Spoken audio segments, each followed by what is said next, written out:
최근 들어 해외 주요 군사 전문 매체들은 하나같이 같은 질문을 던지고 있습니다.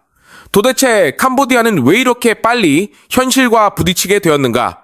로이터를 비롯한 외신들은 이번 충돌을 단순한 국경 분쟁이 아닌 캄보디아 외교 전략이 붕괴한 상징적인 사례로 해석하고 있습니다. 캄보디아는 중국이라는 거대한 후견 세력을 배경으로 삼으며 북한이 자주 사용했던 도발 방식, 즉 강력한 배후가 존재한다는 신호를 주며 상대국의 반응과 한계를 시험하는 수법을 그대로 차용했습니다. 자신들의 전략적 존재감을 국제사회에 각인시키고자 했던 것입니다. 하지만 결과는 정반대였습니다. 12월 초 캄보디아가 선제 포문을 열자 태국은 이미 제공권을 확보한 상태에서 F-16 전투기를 중심으로 한 정밀 타격 작전을 반복했습니다. 제공권을 선점한 태국군은 공중에서의 우위를 기반으로 지상에 대한 통제력을 확보하며 전세를 장악했습니다.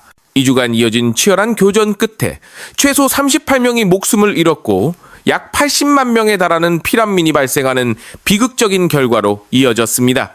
캄보디아는 중국산 다연장 로켓을 동원했으나 이 무기는 오히려 위치 노출이라는 치명적인 약점을 드러냈고 결과적으로 상대의 역탈을 유도하는 빌미가 되었습니다. 이번 사태는 결국 강력한 외부 후원자를 믿고 무리하게 밀어붙인 쪽이 크게 흔들리고 냉정한 계산을 유지한 쪽이 전장을 통제했다는 평가로 이어졌습니다. 전문가들은 캄보디아가 중국제 무기와 군사 기술에 대한 자신감에 취해 국경지대의 병력을 무리하게 전진 배치하며 자신들의 위치를 고정시킨 것이 결정적인 실수였다고 지적하고 있습니다. 그와 반대로 태국군은 F-16 전투기와 정밀 지상 정보 자산을 유기적으로 결합한 네트워크 중심 작전으로 타격 효율을 극대화하며 승기를 잡았습니다. 캄보디아군은 분명히 수년간의 준비를 통해 자신들의 전력을 끌어올리고자 노력해왔습니다. 중국과의 합동훈련을 통해 포병 운영 및 지상전술을 배우고 일본과의 방위 협력을 통해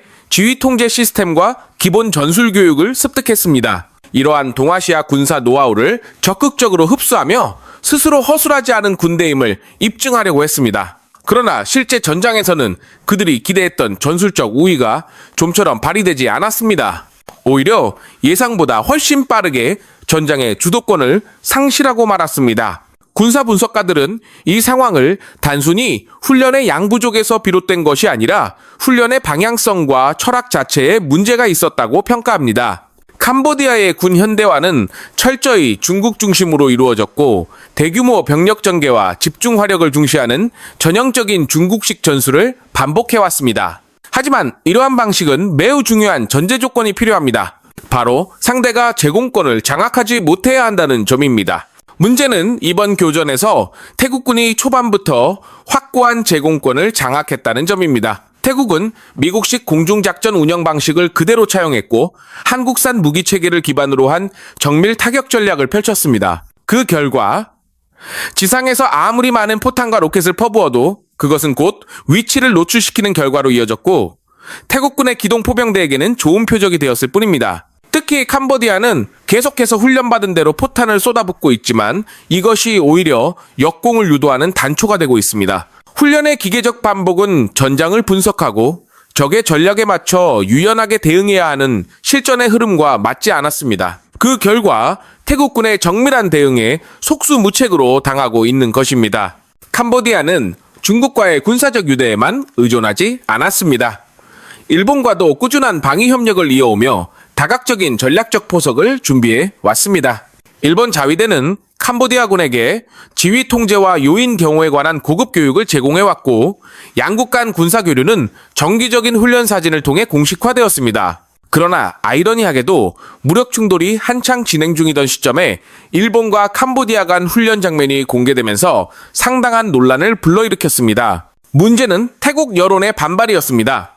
태국은 자동차 산업 등 제조업의 핵심 부문에서 일본의 기술과 자본에 깊이 의존하는 대표적인 친일 국가입니다. 이런 상황에서 일본이 분쟁 상대국인 캄보디아와 여전히 군사 협력을 유지하고 있다는 사실은 단순한 외교 문제를 넘어 신뢰의 균열로 이어졌습니다. 일본 정부는 일관되게 중립을 강조했지만 결과적으로는 특정 국가 편에 서는 듯한 모양새를 피할 수 없었고 이는 일본의 동남아 외교 전략 전반에 큰 부담을 안기게 되었습니다. 이러한 장면은 외교적 연대가 군사적 실전에서 어떻게 이중적인 효과를 발휘하는지를 잘 보여줍니다. 협력은 존재했지만 그것이 실제 충돌 상황에서의 전략적 강점으로 작용하지 못한 것은 물론이고 오히려 해당 협력 자체가 외부로부터의 비판을 자초하게 된 것입니다. 일본으로서는 의도하지 않았더라도 자신들이 중립의 입장에서 제공했던 군사교육이 캄보디아의 도발 시점과 맞물리며 외교적 오해를 불러일으킨 셈입니다.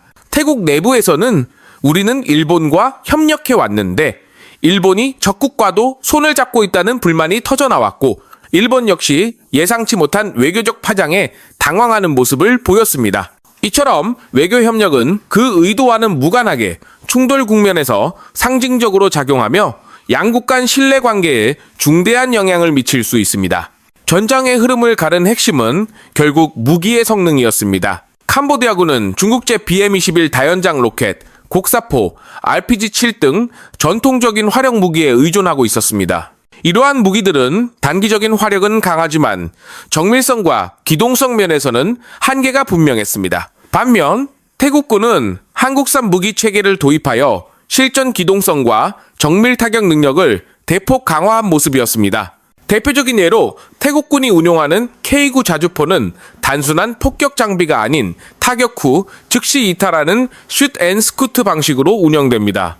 이는 상대 포병의 반격을 무력화시키는 데 탁월하며 실제 전장에서 매우 유용하게 활용되고 있습니다.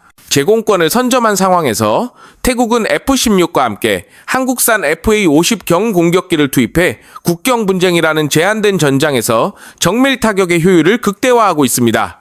최근 들어 태국군은 한국산 유도폭탄 KGGB와 FA-50을 활용해 캄보디아와의 분쟁 지역을 집중적으로 압박하고 있는 상황입니다. 이렇듯 중국산 무기가 저렴한 가격에 대량 확보라는 강점을 갖고 있다면 한국산 무기는 정밀한 통합 운용과 네트워크 중심 전투라는 차별화된 전술 우위를 제공하고 있음을 이번 실전이 명확하게 보여주고 있습니다. 캄보디아는 수년간 중국 및 일본과의 군사 교류를 통해 자신감을 쌓아왔지만 정작 실전에서는 태국이 선택한 한국형 무기체계 앞에서 전략적 주도권을 완전히 상실했습니다. 이번 사태는 단순한 무기 성능의 문제가 아니라 무기를 기반으로 한 전투 방식 자체가 전장을 지배한다는 사실을 증명한 사례입니다. 다시 말해 장비 하나의 문제가 아니라 전쟁을 치르는 사고방식과 시스템의 경쟁에서 한국식 접근이 압도적인 우위를 보였던 것입니다. 한편 유럽에서는 전혀 다른 차원의 갈등이 벌어지고 있습니다. 최근 유럽연합은 한국산 제품에 대해 고율의 관세를 부과하기로 결정했습니다.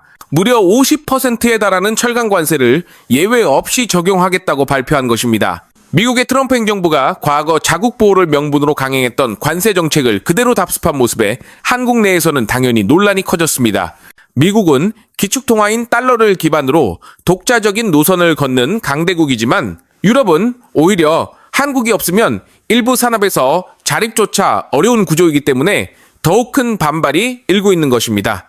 한국 정부는 외교 채널을 통해 유럽과의 협의를 시도하고 있으나 유럽 측은 아직 강경한 입장을 고수하고 있습니다. 러시아 우크라이나 전쟁이 장기화되며 외부 리스크가 증대되는 상황 속에서 유럽은 오히려 내부 결속을 강화하고 외부 국가들과의 경제 장벽을 높이는 전략으로 전환하고 있는 것입니다. 그러나 경제 및 군사 관계자들은 이러한 유럽의 선택이 자신들의 중요한 기회를 스스로 걷어차는 행위가 될 수 있다고 경고하고 있습니다. 특히 군사 분야에서는 한국에 대한 의존도가 눈에 띄게 증가하고 있습니다. 독일 국방부 관계자조차 한국의 탄약 생산 능력이 없다면 유럽은 독자적인 군수 체계를 유지할 수 없는 지경이라며 고백했고 프랑스 내부에서는 자국의 세자르 자주포 대신 한국산 천물을 도입해야 한다는 목소리까지 나오고 있습니다. 러시아의 침공이 3년째 계속되면서 한국 방산은 실질적인 해결책으로 주목받고 있으며 2022년 기준으로 세계 방산 수출 8위였던 한국은 2025년 현재 4위까지 치고 올라왔습니다. 수출액도 210억 달러, 한화로 약 29조 원 규모로 무려 3배의 성장한 셈입니다.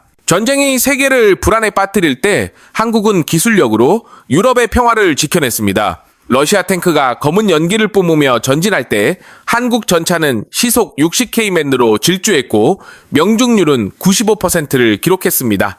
특히 K9 자주포는 포신을 내린 후 4초 간격으로 9발을 연속으로 발사하며 단일 포대만으로 전장을 흔드는 위력을 보였습니다. 유럽 각국이 시간 내에 납품 가능한 무기를 찾을 때 한국은 불과 1년 안에 전차, 자주포, 전투기를 동시에 공급해냈습니다. 그 속도와 완성도는 세계 어느 나라도 따라올 수 없었습니다. 폴란드 장교는 한국산 K2 전차를 접한 후 이렇게 말했습니다. 독일의 레오파르트는 외형은 멋지지만 우리가 원하던 성능은 한국의 K가 모두 보여주었다. 이 말은 단순한 평가를 넘어 유럽 전장에서 한국이 어떤 위치에 올라섰는지를 상징합니다. FA-50은 러시아제 드론을 추적하며 F-16보다 1.5초 더 빠른 반응 속도로 표적을 명중시켰고 전쟁터에서 이 짧은 시간은 곧 생명을 지키는 결정적인 차이가 되었습니다.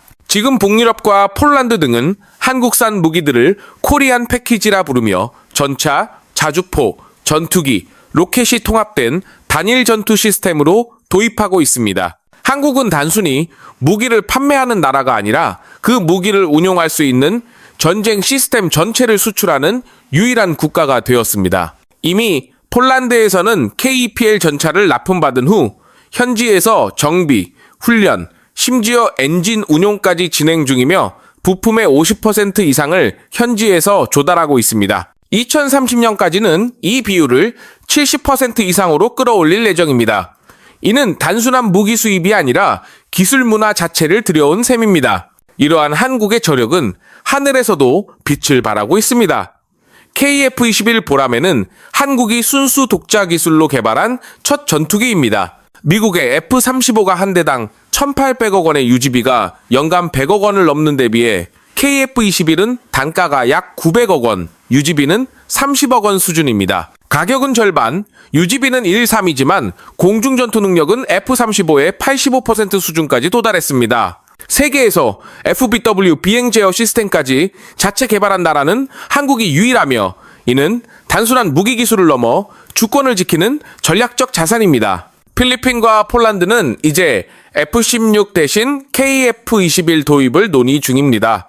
그 이유는 가격이 아닌 성능입니다. 지상과 공중을 넘어 하늘 위 방패 역시 한국 기술이 지배하고 있습니다. 천궁이는 요격고도 40카이 및 속도 마하 4.5, 요격 성공률 97%를 자랑하며 미국의 패트리어트 PAC-3보다 빠르고 러시아 S-400보다 정밀합니다. 다기능 레이더 MFR은 360도 전방위 감시가 가능하며 실전에서는 배기 시스템이 동시에 18개의 목표물을 추적해냈습니다. 이 성능을 직접 체험한 사우디 왕세자는 결국 1조 4,770억 원 규모의 계약을 체결하며 중동의 하늘까지 한국이 지키게 되었습니다. 이제 외신들도 한국 무기를 나토의 새로운 교범이라 평가하고 있습니다. 제임스 디펜스 위클리는 한국산 무기는 단순한 대체제가 아니라 유럽 전장에서 즉시 가동 가능한 유일한 솔루션이라고 언급했으며 디펜스 뉴스는 K 전차와 K9 자주포가 가격, 정비성, 생산 속도에서 서방 무기를 압도한다고 보도했습니다. 유럽이 직면한 시간 전쟁에서 한국이 승리한 것입니다. 미국의 에이브럼스, 독일의 레오파르트는 납기 36개월, 연간 유지비는 몇 배에 달하지만 K는 계약 후 12개월 내에 납품이 완료되고 현지 정비 시스템까지 포함되어 있습니다. 그래서 폴란드가 한국산을 선택한 것입니다. 더 나아가 한국은 기술 이전, 현지 생산, 군수훈련, 부품 공급망 이전까지 모두 제공하는 완성형 방산 모델을 구축했습니다. 2025년 현재 한국의 국방기술 자립도는 약 85%에 도달해 일본보다 20%포인트 높은 수치를 기록하고 있으며 나토 10개국이 한국형 통신체계인 KTDL과 K9 정비 시스템을 공식 규격으로 채택한 상태입니다. 이는 단순한 수출이 아니라 국가체계의 수출입니다. 그래서 세계는 이제 메이드 인 코리아를 브랜드가 아닌 신뢰의 상징으로 받아들이고 있습니다.